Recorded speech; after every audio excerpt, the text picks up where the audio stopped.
반갑습니다. 네, 오늘 이제 불이송 네 번째 개송이고요. 대도 효제 목전 미도 오인 불료 이렇게 나와 있어요. 큰 도는 눈앞에 밝게 드러나 있지만 미혹하고 뒤집혀 어리석은 사람이 깨닫지 못하는구나. 대도 효제 목전, 대도 상제 목전 이런 표현을 쓰죠. 대도는, 큰 도는 밝게 목전에, 눈앞에 드러나 있다. 참 도를 이제 도라고 말하면 그건 도가 아니에요.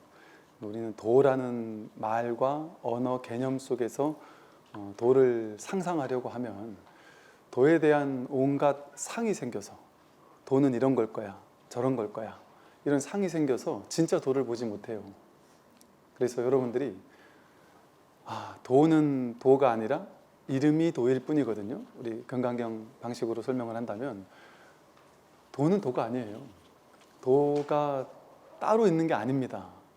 삶이 도고 자기가 도지. 그러니까 옛날 어른 스님이 제자에게 큰 스님 도가 뭡니까?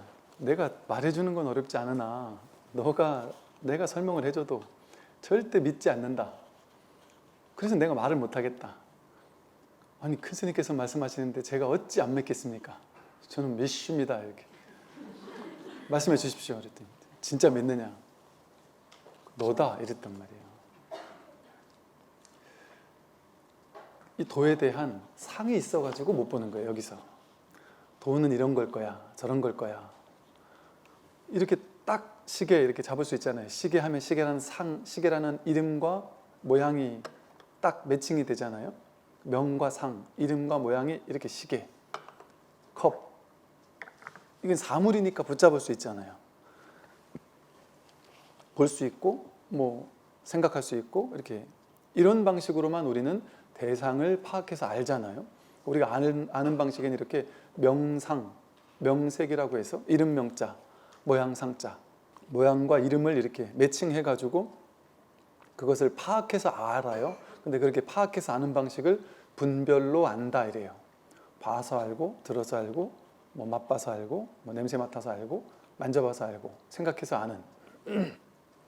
그것은 눈, 귀, 코, 혀몸, 뜻이라는 주관 감각기관이 색성향 미촉법이라는 객관의 대상을 둘로 나누어 가지고 파악해서 아는 방식이에요. 그럼 필히 둘로 나뉜단 말이죠. 이것이 저것을 아는 거예요. 그렇게 하면 이 진리는 만날 수가 없어요. 근데 우리는 지금까지 태어나서 지금까지 살면서 그렇게밖에 안 해본 거예요. 우리가 아는 방식은 눈으로 봐서 알고, 귀로 소리를 들어서 알고, 코로 냄새 맡아 알고, 맛봐서 알고, 감촉을 느껴봐서 알고, 생각해서 아는 거, 그것밖에 모른단 말이죠. 우리는. 그래서 석가모니 부처님께서는 눈, 귀, 코, 혀몸, 뜻과 색성형 미촉법을 12처라고 하시고 12처를 일체라고 하셨어요. 일체 모든 것, 즉 일체라는 말은 삼라만상, 일체 모든 것, 삼라만상 모든 걸 통틀어 아우르는 단어가 일체거든요. 뭐가 일체냐? 우리가 생각에는 이 말은 즉 우주가 어디까지냐? 이 우주 전체가 어디까지냐 이 소리거든요. 근데 우리 생각에는 우주는 안드로메다가 끝에 또 다른 우주가 있고 그렇게 생각을 하기 쉬운데 부처님께서 일체라고 하실 때는 눈, 귀, 코, 혀몸, 뜻과 색성향 미촉법을 말씀하셨단 말이에요. 이것뿐이기 때문에 이렇게 우리가 있는 모든 것, 그게 일체잖아요. 있다고 여기는 모든 것은 눈, 귀, 코, 혀몸, 뜻으로 색성향 미촉법을 파악해서 아는 것만 지금까지 하고 살았다 보니까 그거에만 익숙한 거예요. 그거는 아주 익숙해요. 그렇게 아는 거는. 그것만 해왔으니까. 그게 이제 분별지라고 불러요. 분별지. 그런데 이 불교를 출세관이라고 하는 이유가 세관은 그렇게 알 수 있는데 그렇게 파악해서 아는 건데 이 출세관은 그렇게 아는 게 아니란 말이죠. 출세관은 눈, 귀, 코, 혀몸, 뜻으로 색상 미축법을 파악해서 아는 그게 아니다. 그러니까 반야심경에서도 무아니비설신의 무색상의 미촉법 그런 거 없다 이렇게 얘기를 하죠. 그런 거 아니다. 진실은 지금 그런 거 얘기하는 거 아니다 한단 말이죠. 그래서 진실은 이렇게 우리가 지금까지 해오던 방식으로 알려고 하면 알 수 없습니다. 우리는 뭘 알려고 할 때 이렇게 습관적으로 눈 깊고 혐오의 뜻으로 색상의 미촉법을 이렇게 접촉해서 아는 방식으로 알려고 했는데 그렇게는 안 된다. 이건 경계가 아니기 때문에. 불교에서는 경계에 끄달리지 마라 이런 말을 하잖아요. 경계가 뭐가 경계냐면 바깥 경계, 즉 눈 깊고 혐오의 뜻에 접촉하는 대상들, 색경, 색이라는 경계, 보이는 경계, 성경, 소리라는 경계. 우리는 소리가 들리면 소리에 끄달려가고 욕을 얻어먹으면 괴롭고 칭찬받으면 행복하고 이렇게 소리에 끌려가고 보이는 경계에 끌려가고 맛에, 냄새에, 감촉에, 생각에 끌려가잖아요. 끄달려 다니잖아요. 이렇게 경계에 우리는 휘둘리고 끌려다니면서 산단 말이죠. 그런데 이 공부는, 이 법은, 마음은 경계가 아니다. 경계가 아니다. 불이법이라고 하죠. 불이법. 이 주관과 객관은 둘로 나뉘어져 있잖아요. 나와 세계로 둘로 나뉘어져 있잖아요. 불이법이라는 건 주객이 둘이 아니라는 얘기잖아요. 그래서 뭐 주객 합일이니 이런 말이 있잖아요. 둘이 아니라는 소리거든요.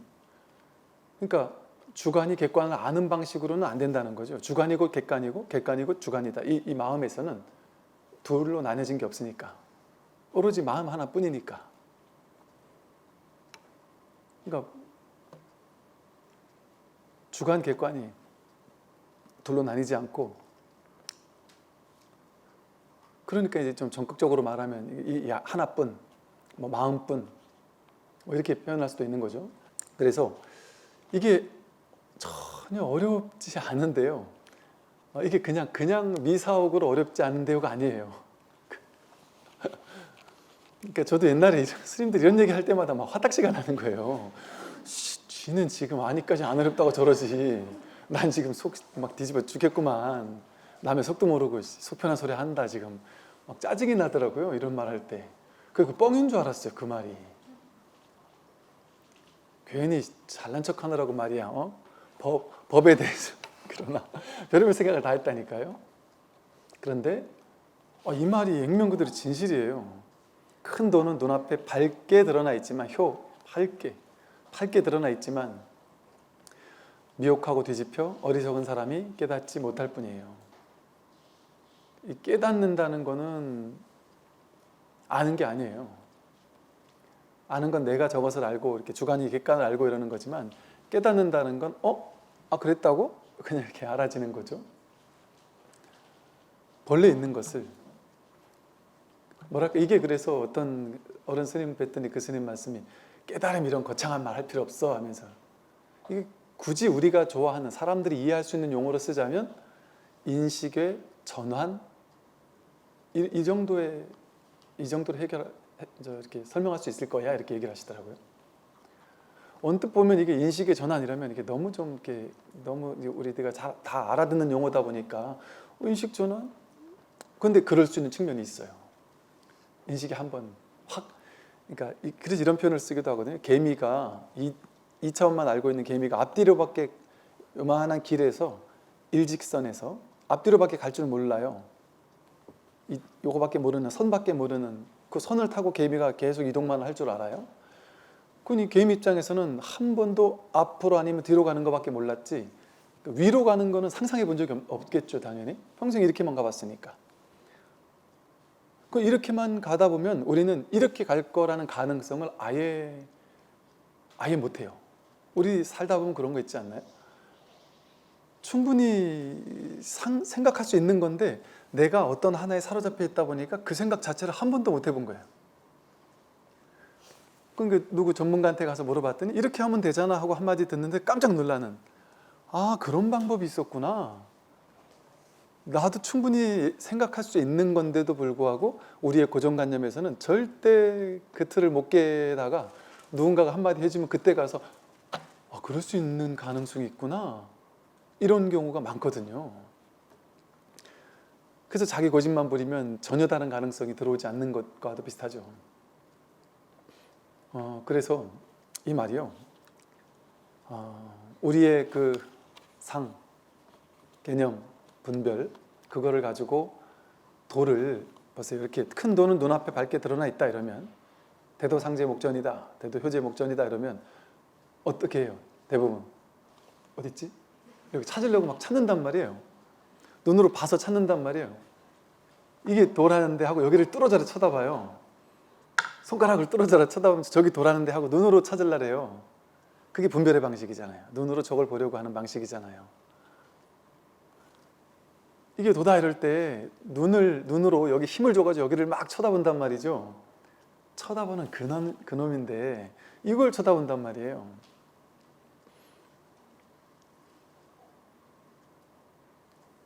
눈앞에 도가 밝게 드러나 있다 이러면 어디 있지?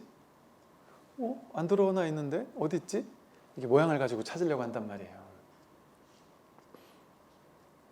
그러니까 그렇게 찾는 게 아니에요.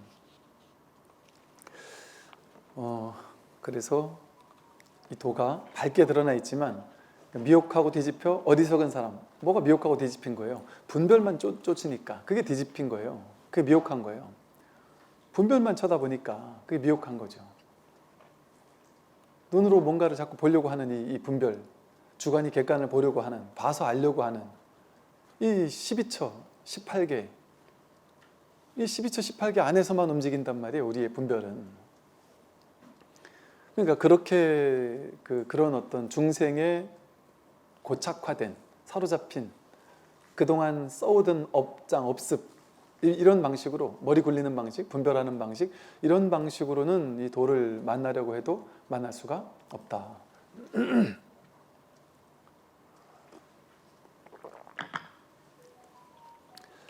그래서 우리가 그냥 깨닫지 못할 뿐입니다. 그러면 그렇다고 해서 그러면 내가 이걸 깨닫지 못했으니까 나에게는 도가 없느냐? 여러분이 깨닫지 못했다면 깨닫지 못한 사람에게 도가 없느냐?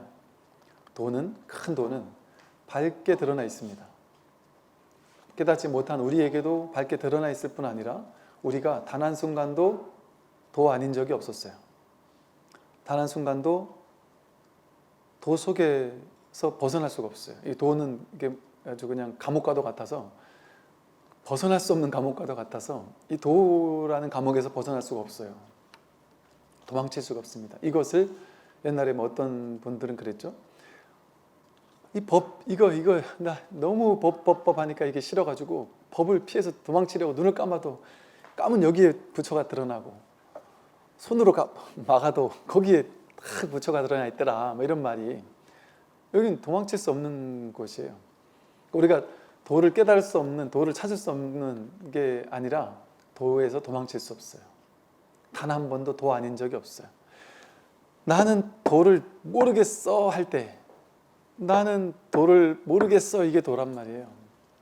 도를 가지고 나는 도를 모르겠어 하면서 그렇게 알고 있는데 모르겠어 한단 말이에요. 안다 모른다 이거는 분별이잖아요. 안다 모른다 있는 게 아니에요. 도는 뭘 가지고 나는 도를 모르겠어 이러고 있냔 말이죠. 그렇게 쓰고 있다니까요. 우리가 보고 듣고 맛보고 냄새 맡고 활동하고 행동하고 작용하고 인연 따라 무엇이든 다 하잖아요. 그리고 인연 따라 배고프면 밥 먹잖아요. 목마르면 물 먹을 줄 알잖아요. 저절로 알아서 나이도 먹고 졸릴 때 저절로 알아서 자고 인연 따라. 근데 인연은 저마다 다르잖아요. 사람마다 어떻게 다 같은 인연을 살 수 있겠어요. 우리가 지금까지 살아왔던 삶의 경험, 업에 다르잖아요. 업이라는 게 삶의 경험이에요. 삶의 경험이 저마다 다르고 경험이 다르다 보니까 저마다 업이 다른 거예요. 업이 다르니까 저마다 다르게 생각하는 거예요. 생각하는 방식도 달라요. 분별하는 방식도 다르고 그 저마다 다르게 느껴지는 거예요. 그냥 그 업식 때문에. 그거는 그 업이 다를 뿐이지 여러분 모든 분들이 우리 모두가 똑같은 하나의 부처거든요. 똑같은 하나의 부처로 살고 있어요. 그런데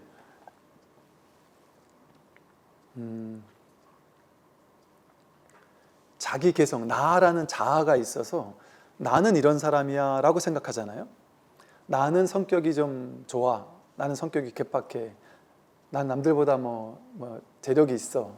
뭐 학력이 있어. 뭐 이런 식으로 내가 그런 사람이야 라고 생각하잖아요. 나는 성격이 참 좋은 것 같아. 내가 생각해도. 성격 좋은 게 나라고 생각한단 말이에요. 저 사람은 어떻게 저렇게 성격이 더럽냐. 저 사람은 너무 성격이 안 좋다. 그러면 저 사람의 자아가, 저 사람의 개성은 성격 나쁜 사람 이렇게 생각한단 말이에요. 그럼 저 사람은 성격 나쁜 놈이고 나는 성격 좋은 사람인데요. 저 사람은 아프고 나는 건강한데요. 이렇게 생각하잖아요. 우리는 내가 건강하고 내가 아프다 이렇게 생각하잖아요. 나는 성격 좋고 저 사람은 성격 나쁘다 이렇게 생각하잖아요. 그럴 수가 없어요. 내가라는 게 없어요. 거기는 업보는 있으되 작자는 없다는 게 그 말이에요. 삶의 경험 속에서 그 성격 만들어지는 거잖아요. 예를 들어 우리가 부모님 태어났는데 어찌 태어나 보니까 부모님이 성격이 좋으시면 그 밑에서 자란 자식은 성격 좋을 수밖에 없어요. 또 그 주변에 환경까지 같이 좋다. 그러면 성격 정말 좋은 자제분들이 태어나겠죠. 근데 막 태어나자마자 성격 개박하고 맨날 욕을 입에 달고 살고 막 화를 버럭버럭 내고 맨날 부부싸움하고 맨날 사기치고 막 어떻게 사기칠까를 막 생각하는 걸 옆에서 맨날 지켜보는 자식들이면 그 사기치는 게 나쁘다는 생각이 없어요. 원래 저래 사는 건갑다 하고 머리가 그쪽으로 발전이 되겠죠. 그럼 욕 잘하는 아버지 밑에 자식들이 기가 막히게 욕을 잘할 수밖에 없습니다. 그럼 뭐 배워서 하는 게 아니라 저절로 배워지는 거예요. 저절로, 업습으로. 그러면 저놈하고 나하고는 다른데요 이러잖아요. 똑같아요. 본질은 똑같습니다. 성격 나쁜 그놈하고 성격 좋은 나하고 우리는 억울하지만, 착한 사람은 억울하겠지만 똑같아요. 근데 뭐가 다르냐? 경험이 다를 뿐이에요. 삶의 경험이 다를 뿐이에요. 업과 보가 다를 뿐이에요. 그러니까 사실은 다를 게 없어요. 그거는 그냥 인연 따라 만들어지는 거예요. 인연 따라. 그래서 성격 좋은 사람도 인연을 몇 년만 성격 나쁜 분위기 속에 그 사람을 넣어놓잖아요. 그 사람 성격 버리는 거 금방이죠. 인연만 바꿔주면. 여러분, 제가 이제 군에 좀 오래 있었잖아요. 그 전쟁이라든지 뭐 이런 걸 보면 정말 이 세상에서 더 이상 전쟁은 있으면 안 된다는 생각이 드는 게, 전쟁이 일어나잖아요. 성격이 없어요. 착한 사람? 그런 게 있겠어요? 처음에는 죽이고 나서는 내가 사람을 죽였어 이렇게 겁이 내겠죠. 이게 무뎌지죠. 나중에는 그 앞에서 막 농담 따먹게 하면서 사람 죽이는 놀이하면서 그렇게 사람이 바뀔 수 있다니까요. 인연 따라, 상황 따라, 조건 따라. 그리고 그 사람을 아주 심각한, 아주 어쩔 수 없는 상황에 딱 모아놔 버리면 그 속에선 어쩔 수 없이 그런 행동을 할 수밖에 없게 되기도 하거든요. 그래서 우리가 저 사람, 절대적으로 저 사람은 믿을 사람이야, 아니면 저 사람은 절대 배신하지 않을 사람이야, 내지는 뭐 저 사람은 절대 한결같은 사람이야, 뭐 한결같은 사람 우린 좋아하잖아요. 사람은 한결같을 수가 없고 한결같아서도 안 되고, 한결같다는 건 고착돼 있다는 거예요. 머물러 있다는 거예요. 그 성격에 사로잡혀 있다는 거예요. 옛날에 어떤 신도님이 저한테 스님은 정말 변하지 않았으면 좋겠어요. 지금같이 변하지 않았으면 좋겠어요. 저는 장담 못합니다. 사람은 변해요. 그게 재행무상의 진실이에요. 법의 도장이에요. 변하는 게 당연한 거예요. 이처럼 성격이 정해져 있지 않아요. 그 성격이 내가 아니에요. 그 성격은 인연 따라 만들어진 거예요. 상황 속에서, 조건 속에서. 그게 연기법이에요. 연기, 인연 따라 일어나는 거예요. 인연 따라 일어난 건 연생무생, 인연 따라 생겨난 건 무생, 생겨난 바가 없다 이러잖아요. 왜 그럴까요? 인연 따라 임시로 인연 가합, 인연이 가짜로 화합해서 그런 성격을 만들어낸 거예요.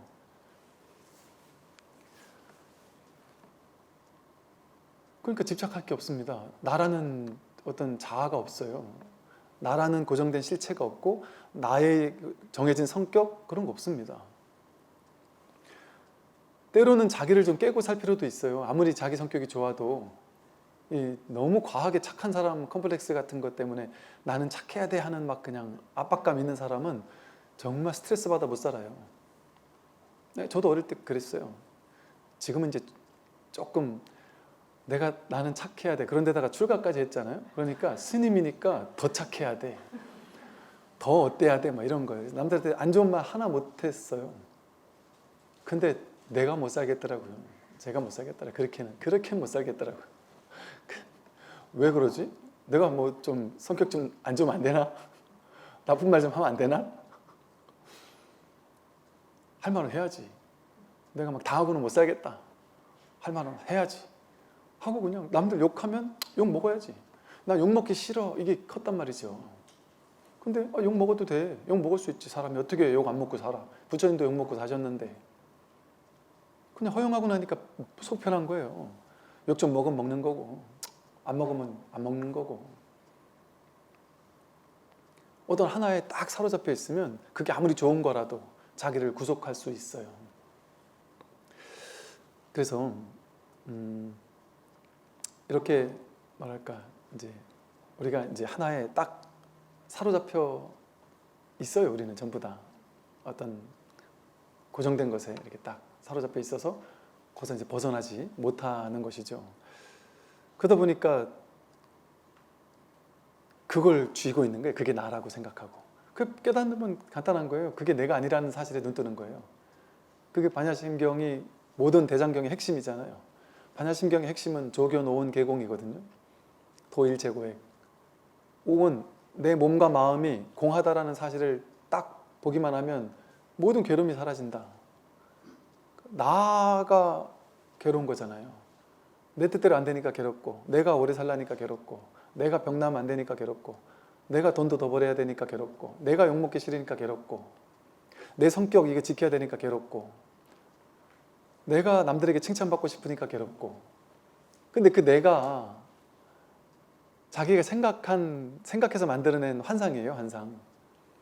이 나는 그냥 인연 따라 모이고 흩어지는 거예요. 그러니까 이 소리랑 똑같단 말이죠. 인과 연을 화합해주면 인연이 화합에 따라서 결과가 이렇게, 이 소리라는 결과가 생겨요. 제 손에도 소리가 없고요, 여기도 소리가 없고, 이 나무에도 소리가 없어요. 이 소리가 없잖아요. 이 소리가 어디도 없는데 인연을 화합시켜주면 인연 생기한단 말이에요. 근데 그 소리 어디 갔습니까? 방금 전에 인연 생했다가 인연 멸까지 해버렸죠. 그리고 끝났단 말이에요. 이거 아무 의미가 없어요. 근데 이제 의미는 사람이 만든다 그랬죠. 여기 스트레스 받는 사람이 있으면 그 사람이 스트레스 받는 거지. 제가 손을 접었다 폈다 하는 건 아무 의미가 없어요. 이거 제가 제 손인데 손 피면 어떻고 접으면 어때요? 하나만 피우고 접으면 어때요? 근데 이게 중간 걸 하나를 피면 어떤 사람은 기분 나빠할 거란 말이에요. 어떤 사람은 스님이 말이지 부처님 앞에서 법문하면서 쌍욕을 하고 있다 이러면서 기분 나빠할 수 있단 말이죠. 그 의미를 자기가 만든 거잖아요. 그리고 그 의미에 법문을 하다 보니까 야 기가 막힌 비유인데 이렇게 생각하는 사람도 있겠지만, 어떤 사람은 과도한 윤리 도덕적인 과도한 관념에 집착해 있는 사람은 방편을 써도 정도껏 써야지, 그런 욕은 하는 게 아니야 하면서 막 화를 낼 수도 있어요. 화를 낼 수도 있죠.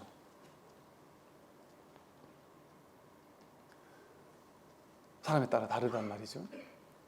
그러니까 손가락에 아무 의미도 없고 좋은 것도 없고 나쁜 것도 없어요. 근데 사람에 따라서 어떤 사람은 그거를 싫어하고 어떤 사람은 그걸 좋아해요. 이 소리를 어떤 사람은 좋아하고 어떤 사람은 싫어할 뿐이에요. 이건 그냥 이것뿐이에요. 인연생하고 인연멸하면 의미 없이 왔다가 의미 없이 간단 말이에요. 연생무생, 인연 따라 생긴 건 생긴 바가 없어요. 그냥 그럴 뿐이지, 이럴 뿐이지. 이게 전부 다란 말이에요. 이게 진실이에요. 이게 진실. 아무 개념을 입힐 필요가 없어요. 이것과 똑같은 게 자기란 말이에요. 자기. 인연 따라 얘가 이렇게 생겨난 것처럼 인연 따라 이 몸이 생겨났어요. 인연 따라 성격이 만들어졌고, 인연 따라 느낌, 감정, 생각, 의지가 오고 가는 거예요. 자기 가치관 이러잖아요. 그 자기 가치관 아니에요. 인연 따라 만들어진 거예요. 인연 따라. 아무리 착한 사람도 인연을 나쁜 조건에 갖다 놓으면 성격 바뀔 수도 있고요. 그런 자아가 정해져 있지 않습니다. 그리고 그것은 업보는 있으되, 나쁜 조건에 갖다 놓으면 그 사람은 나쁜 성격이 만들어지는 업보는 있는데 나쁜 놈은 없어요. 나쁜 자아가 없어요. 그렇게 생겼다 그렇게 사라지는 게 삶이에요. 여러분은 내가 사람이 동물은 죽어서 가족을 남기고 사람은 죽어서 이름을 남긴다, 안 남겨도 상관없단 말이에요. 내가 죽고 나면 뭐가 남아있길래 뭘 이름을 남겨서 뭐 하겠어요. 그 이름 남겨 뭐 하겠어요, 죽고 나면. 그죠? 우리 죽고 나면 화장터 들어가잖아요. 저 어릴 때 그 생각이 잠깐 났던 거, 화장실 처음 갔을 때, 제가 제 친구 죽었을 때 화장터를 처음 갔을 때, 그래도 제가 엊그제까지 친구였는데 그 뜨거운 불길로 밀어넣는데 이게 충격적인 거예요. 그러면서 그때 와, 내 몸도 나중에 저렇게 들어갈 거 아니야. 와, 나는 화장하지 말라 해야 되겠다. 나는 그냥 매장해야 되겠다 이 생각했는데, 매장하고 보니까 또 온갖 벌레가 와서 뜯어먹을 수도 있잖아요. 지금도 저 꼴짜기 마을은요, 그 이렇게 동물 시체를 이렇게 땅에다 묻잖아요. 그럼 그 스님이 그러더라고요. 여우가 와서 그걸 파먹는데요. 지금도. 그래서 지금 시대예요? 이랬더니 그렇다네요, 시골은. 그럼 그 자기 생각이잖아요. 죽고 나면 뭐 뜨거운 게 뭐가 있겠어요. 뜨겁든 어떻게 죽든 뭔 상관이 있겠어요. 티베트 가면은 사람 죽으면 아주 자연 그대로의 아름다운 풍속이거든요. 너무나도 친환경적인 아름다운 풍속. 사람 죽으면 그냥 손 잡고 장의사가 질질질질 끌고 가요, 뒷산으로. 질질질질 끌고 가면 뒷산에 이제 집채만한 독수리들이 막 구름대처럼 몰려들어요. 그럼 그냥 놔두면은 독수리가 잘 못 먹잖아요. 그러니까 독수리들 잘 먹게 해주려고 그 장의사가 그 사람 이제 몸을 딱 갖다, 옷을 다 벗기고 갖다 놓은 다음에 칼로 이제 싹 난도질을 해줘요. 싹 잘라줘서 피 냄새 나게 이제 해서 잘 먹을 수 있게 다 요리를 해줘요. 그러면 이제 독수리들이 와가지고 막 순식간에 뜯어 먹는다는 거죠. 근데 그게 상당히 아름다운 친환경적이잖아요. 오염되는 거 없고, 또 나도 살면서 고기 뜯어 먹고 살았으니까 내가 죽고 나면 내 몸을 또 짐승들이 뜯어 먹게 해주는 게 아름다운 순환이잖아요. 돌려주는 거잖아요. 근데 이게 관념은, 그런 걸 몸소리치기 싫어하는 사람도 있을 수 있죠. 그게 다 생각이잖아요. 생각이에요. 걱정할 게 없습니다. 그래서 인연 따라, 얘가 지금 내가 아니에요. 그냥 인연 따라 생기고 인연 따라 사라지는 것 뿐이에요. 여기서 생각이 있잖아요. 우리는 마음이 있잖아요. 그 마음도 생각도 인연 따라 이 생각이 왔다 사라질 뿐이에요. 비슷한 조건을 만들어주면 비슷한 생각이 누구나 올라와요. 그런데 사람마다는 다를 수 있죠. 왜? 업이 다르니까. 삶의 경험이 다르니까 다른 생각이 올라올 수도 있죠. 또 비슷한 조건을 만들어주면 비슷한 인연으로 그 감정이 올라와요. 사람은 누구나, 나는 외로움 그런 거 모르겠는데, 이런 사람도 혼자 훅 딴 나라로 여행을 보내잖아요. 그럼 자연 발생적으로 외로움이라는 인연이 탁 와버려요. 그럼 갑자기 막 외로운 느낌이 들어요. 네, 그럴 때 내가 외로운 게 아니에요. 인연이 외로운 거예요, 인연이. 그 옛날에 어떤 스님이 그런 글을 썼어요. 내가 당신을 사랑하는 것이 아닙니다. 당신과 나와의 인연이 사랑일 뿐입니다. 또 내가 당신을 미워하는 것이 아니다. 당신과 나와의 인연이 미움일 뿐이다. 내가 너를 사랑하고 그런 게 아니에요. 인연이에요, 인연. 인연이 탁 맞아떨어지면 이게 콩깍지가 씌이는 거예요. 그러니까 이게 기가 막힌 이 우주법계의 놀라운 연기의 인연의 이치죠.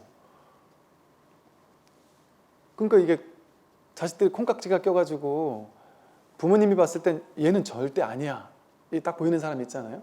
근데 얘는 죽어도 좋다 그랬잖아요. 순진해서 어리니까, 인물 반반하니까 쟤는 영 아니야 아무리 해도.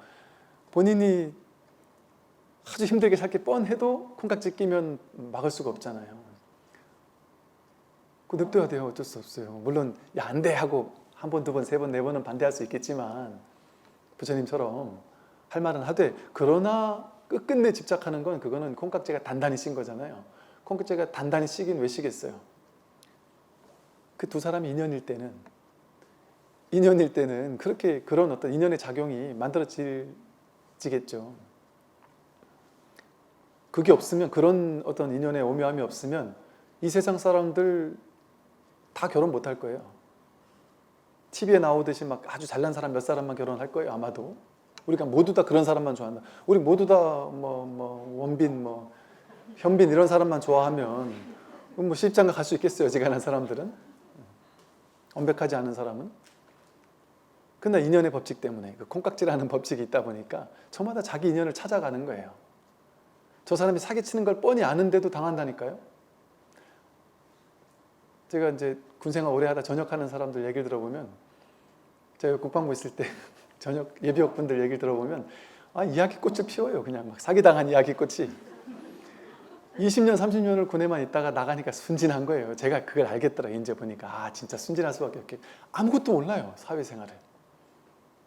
모를 수밖에 없겠더라고요. 그런데 그러다 나가니까 주변에서 막 도와주겠다고, 너 그래도 군생활 오래 했는데 이런 정도의 위치에 있어야 되지 않나, 가오가 잡히지 않느냐 막 이러면서 뭔가 아주 잘해주는 것처럼 뭔가 이렇게 주는 거예요. 그러면 와, 나는 복도 많지, 이렇게 내가 이렇게 인복이 많아서 사람들에게 이렇게 도움을 받고 사는구나, 내가 나쁘게 살진 않았구나, 그리고 고맙다 하고 거기 갔다가, 야 그래도 너도 얼마 투자해야 안 되겠냐, 그래서 당연히 나도 해야지, 여기 투자했다가 날리고, 이런 일들이 엄청 많단 말이죠. 그런데 그걸 왜 당할까요? 그분들이 전역하기 직전에 몇 년 동안 그 얘기를 들어왔거든요. 전역하면 사기꾼이 붙는다. 그런데 사기꾼이 사기꾼 아닌 척하고 달려온다. 때로는 나의 은인인 것처럼 사기꾼이 붙는다. 자기는 분간을 못한다. 이럴 때 전부 다 욕해요. 그걸 모르는 바보가 있어. 나는 절대 안 그러니까 걱정하지 말라고. 나는 안 그러니까 걱정하지 말라고 그럽니다. 그리고 당했는데도 당할 때까지도 몰라요. 1년이든 3년 있다가 가만히 있어봐, 내가 그게 사기당한 건가? 뒤늦게 알 수도 있어요. 야, 이 세상에 사기라는 게 웃기대, 희한하대요. 얘기를 들어보니까 별의별 일들이 다 있더구만요. 알아도 당한단 말이에요. 알아도. 인연이 당할 인연이면. 그런데 그런다고 해서 조심해도 당하냐? 아니죠. 최소한 노력하고 더 알아보고 더 조심하고 해야죠. 왜, 이게 인연이라는 거는 자기 딱 정해진 인연도 있지만 자기가 지금 내가 어떤 마음으로 어떻게 좀 더 알아보고 어떻게 좀 더 조심하고 좀 더 공부 더 하고, 이게 인연이잖아요. 기존에 있던 업이 있지만 지금 내가 일으키는 마음, 이게 인 중에 제일 중요한 인이란 말이에요. 그러니까 수많은 연을 무시할 수는 없지만 자기가 지금 쓰는 마음이 중요하단 말이에요. 그러니까 불교는 자유의지가 없다, 여기 이것도 아니고 있다, 이것도 아니에요. 그래서 중도라고 한단 말이죠. 그래서 불교는 제가 맡겨라 이러니까 완전 지금 열심히 살 필요도 없고 대충 해도 될 건 되고 안 될 건 안 돼, 이렇게 생각하면 안 됩니다. 제가 얼마 전에 누가 와서 이거 얘기를 하시는데, 스님 법문 듣고 제가 너무 편안해졌어요 이러면서 얘기를 들어보니까 큰일 나겠다 싶은 제가 어차피 제가 팔자가 될 거면 되고 안 될 거면 안 된다 생각하니까 속 편합니다 이러고 대충 살고 있습니다 그러는데, 제가 깜짝 놀래가지고 그렇게 살면 큰일 난다고. 열심히 사셔야 됩니다. 열심히 알아보고 공부도 열심히 하고 똑띠 해야 된다. 그거 자기 직무유기 하는 거다. 그걸 그렇게 알아들으면 안 되죠, 당연히. 그죠? 이게 되게 중요한 얘기예요. 그래서 어쨌든 중요한 점은요, 그런 자기가 없습니다. 그러니까 이제 이러해서 이제 어쩔 수 없이 이제 법을 얘기하는 거예요. 마음을 얘기하는 거예요. 본래 면목 주인공을 얘기하는 거예요. 우리 모두는, 우리가 지금 여러분 앉아 있는 거, 제 얘기를 듣는 거, 숨 쉬는 거, 고개를 끄덕끄덕 하는 거, 이렇게 손이 왔다 갔다 하는 거, 물을 마시는 거, 이 모든 것이 법의 작용이에요. 마음의 작용이에요. 우리 본마음, 본성, 주인공, 본래 면목이라고 이름 붙였어요. 없는 걸 그렇게 이름 붙인 거예요. 그냥 없는 거를. 그러나 완전히 없다고도 할 수 없어요. 유무중도라고 해서 이것은 있다라고도 할 수 없고, 불성은 있다라고도 할 수 없고 없다라고도 할 수 없어요. 있다고 하려니 이게 어떤 사물처럼 이렇게 있는 게 아니고, 없다라고 하려니 이렇게 작용하고 있으니까 없다라고 할 수 없기 때문에 있다거나 없다라고 할 수 없는 오묘한, 그래서 묘하다고 해요. 진공묘요. 참으로 공에서 아무것도 없는데 묘하게 있다. 그건 있다는 얘기도 아니고 없다는 얘기도 아니잖아요. 진공은 없다는 얘기인데 묘유는 있다는 얘기니까 이렇게 두 개를 같이 쓴단 말이에요. 상대적으로 진공적인 측면, 묘유적인 측면, 유무중도적인 측면, 유적인 측면, 무적인 측면을 같이 쓴단 말이에요. 중도적인 용어에서는.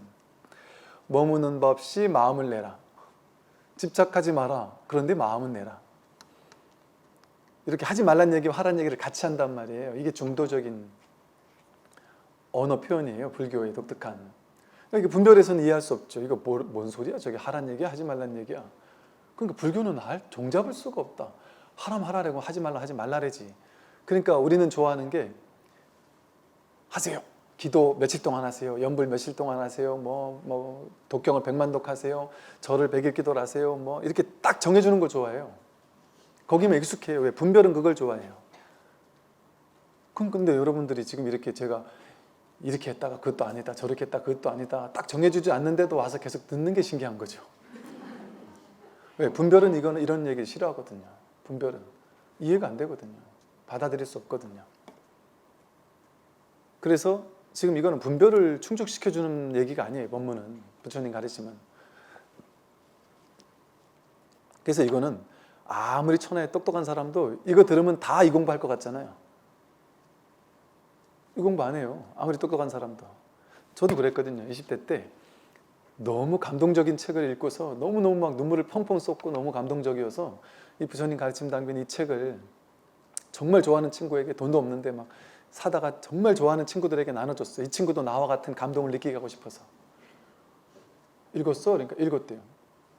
어땠어? 눈을 동그랗게 뜨고 어땠어? 그러더니 괜찮아.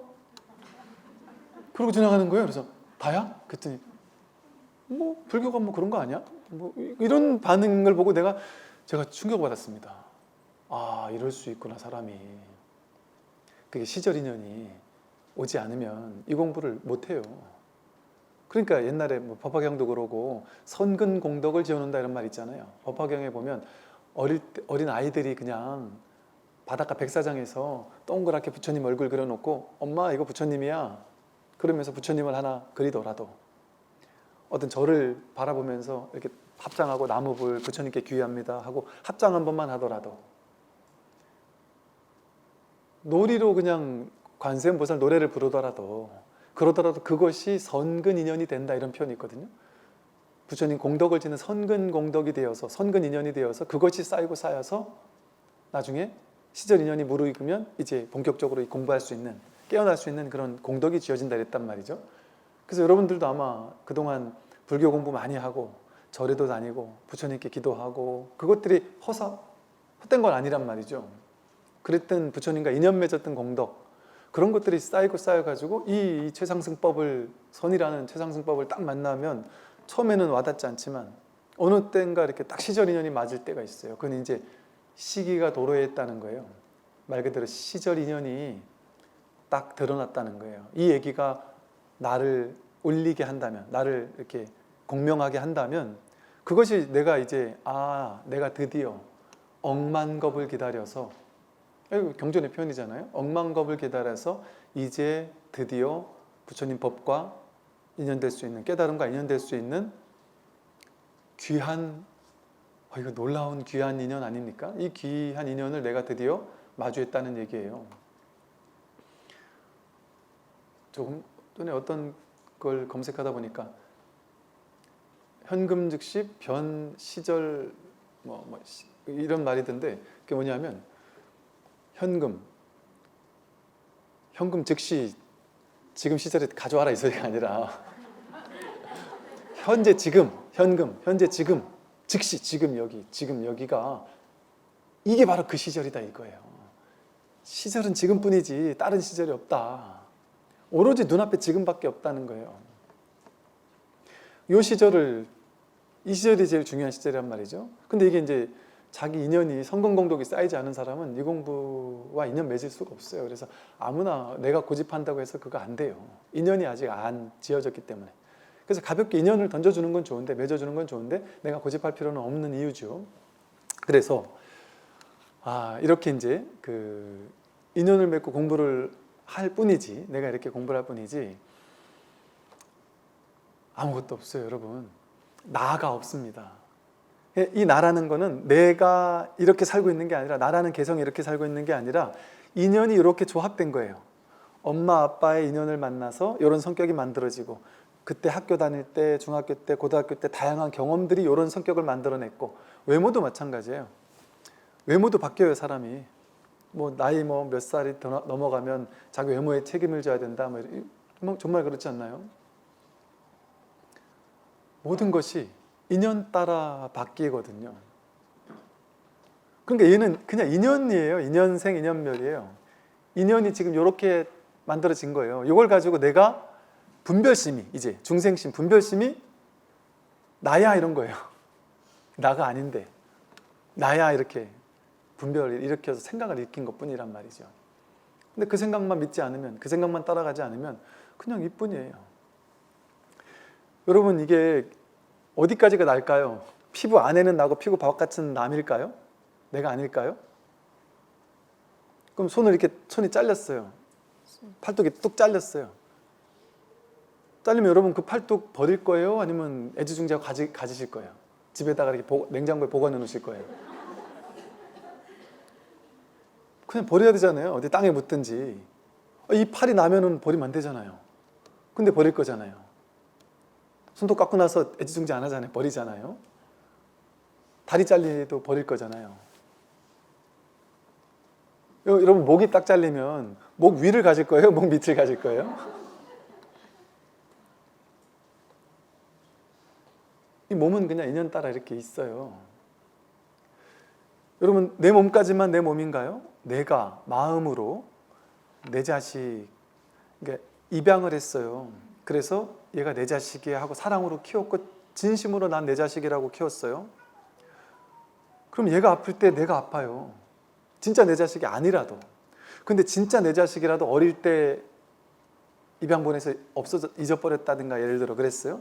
그럼 그 자식이 나중에 나이 들어서 다시 만났는데 내 자식인지 몰랐어요. 우리 회사에 어떤 애가 취직을 했어요. 얘 내 자식인데 몰랐어요. 드라마에 많이 나오잖아요. 몰랐는데 그 자식이 내 형 마음에 안 드는 거라. 그래가지고 맨날 혼내고 욕하고 막 했단 말이죠. 그럼 내가 가슴 아픕니까? 내 자식인데? 가슴 안 아파요. 내 자식인지 모르니까. 분별해서 내 자식이야 라고 안 하니까. 근데 내가 인연을 맺어주면 나중에 알게 됐다거나 아니면 입양을 했다거나 이래서 내 자식이 되면 그 몸이 아픈데 내 몸이 아파요. 그 아이 마음이 아픈데 내 마음이 같이 아파요. 그 사람이 죽겠는데 내가 더 죽겠단 말이죠. 그러면 그 몸도 내 몸 아니에요? 그 몸이 아팠는데 내 몸이 아프잖아요. 내 마음도 아프잖아요. 이렇게 마음을 가지고 인연을 어떻게 맺느냐에 따라서 어디까지가 난지가 결정되죠. 그러니까 우리 가족에게는 돈을 마음대로 쓰잖아요. 내가 너한테 줬다 이런 생각 안 하잖아요.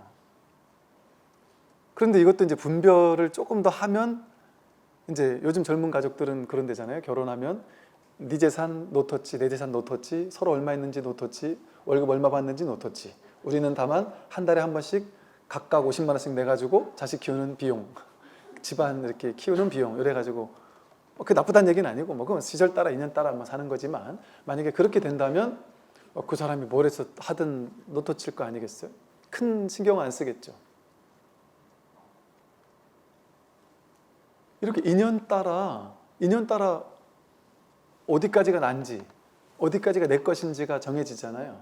그러니까 사실은 나가 아니라 나와 내 것이라는 게 분별해서 정해지잖아요. 분별해서. 마음에서 정해지는 거거든요. 본래 그렇게 있는 게 아니라.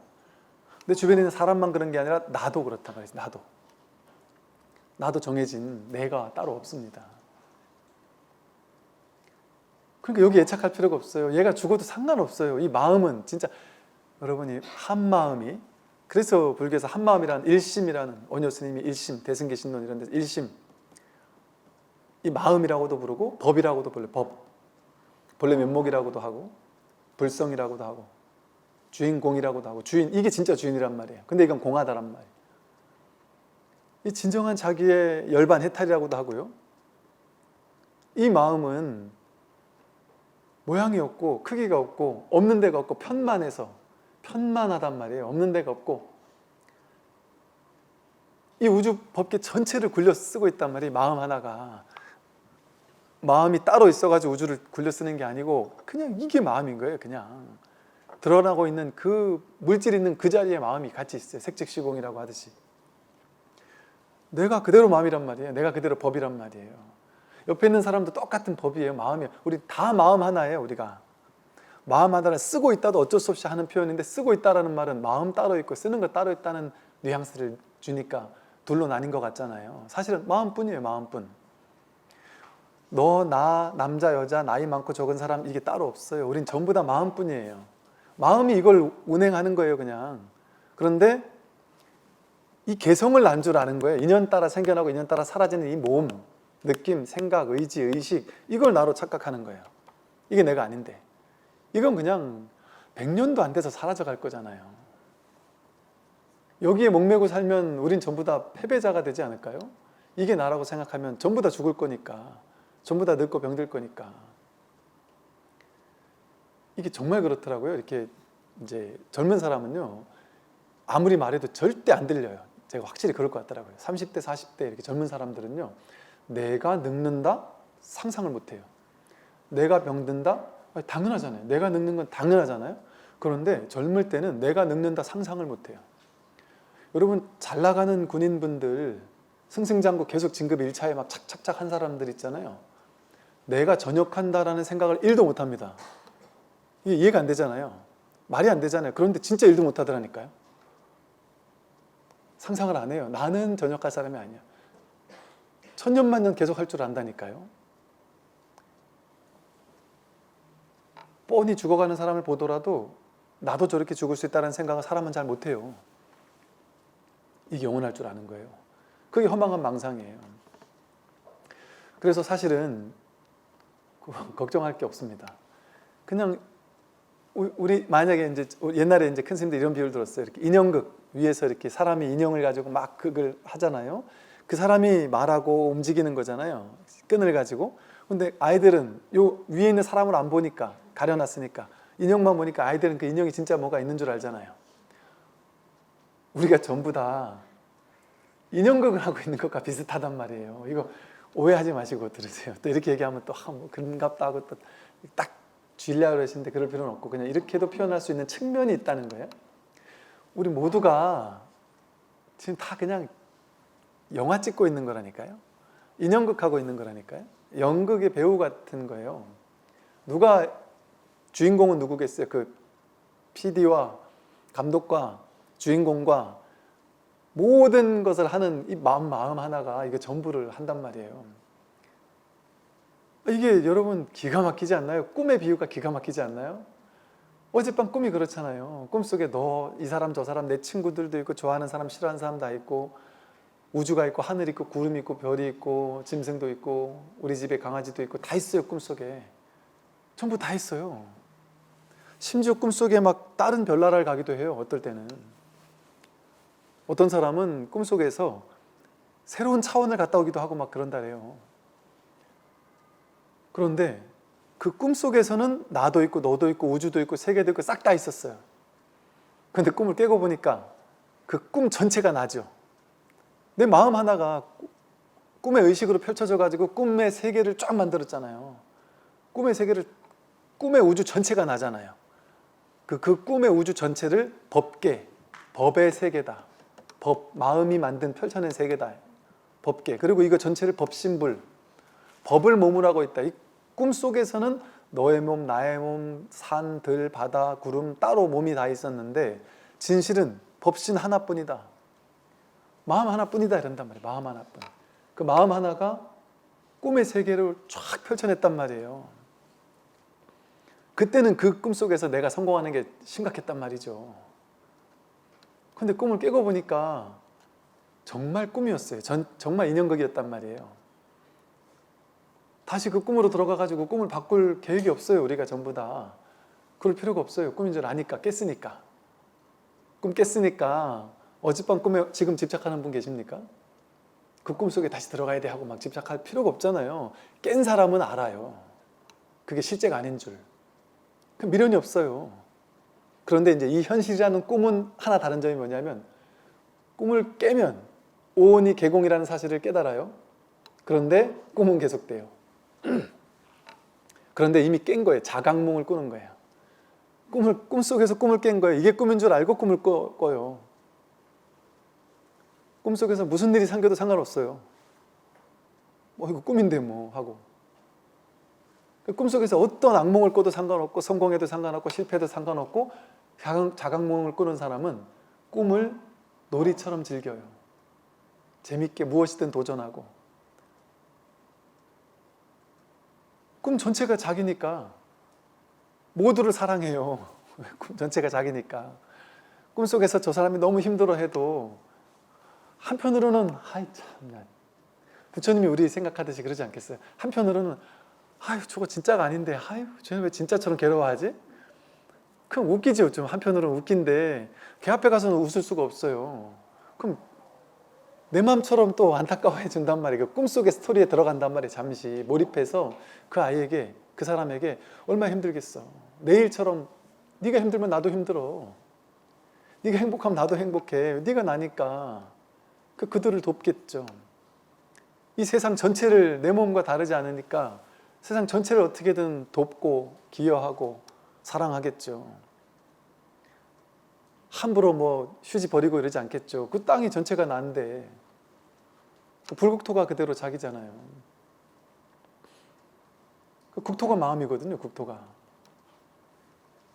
화엄경 같은 데서는 뭐 국토와 뭐 마음과 중생은 뭐 다르지 않다, 이런 얘기가 나오는 거예요. 전체가 자기거든요. 전체가. 그게 진짜 자기라니까요, 여러분. 그러니까 이 몸뚱이 모양이 있는 거. 근데 이것은 모양이 없어요. 이 마음은. 이게 어떻게 드러나? 이렇게 드러나잖아요. 이렇게 드러나고 있는데 이건 모양이 없어요. 그러니까 이걸 보여주려면 이렇게밖에 보여줄 수가 없어요. 이것뿐이다 하고 이렇게밖에 말할 수가 없어요. 이건 모양이 없으니까. 모양 없는 이것이 이거를 한단 말이에요. 근데 이것을 우리가 모두가 쉐어해서 쓰고 있단 말이에요. 이 마음 하나뿐이에요. 그냥 이것만이 진실이에요. 그 마음이 따로 있는 게 아니에요. 여기 이렇게 있지. 색즉시공이란 말이에요. 바로 여기 이렇게 마음이 있지. 마음이 이렇게 생생하게 활발하게 살아있단 말이에요. 매 순간 드러나 있단 말이에요. 이렇게 생생하잖아요. 이게 애매모호한 게 아니에요. 생겼다 사라졌다는 게 아니에요. 이 마음은 늘 한결같은 거예요. 늘. 이거 쓰지 않고 살았던 적이 있느냔 말이에요. 우리가 다 죽어도 이거는 죽을 수가 없는 거예요. 이게 진실이니까, 이것이 마음이니까.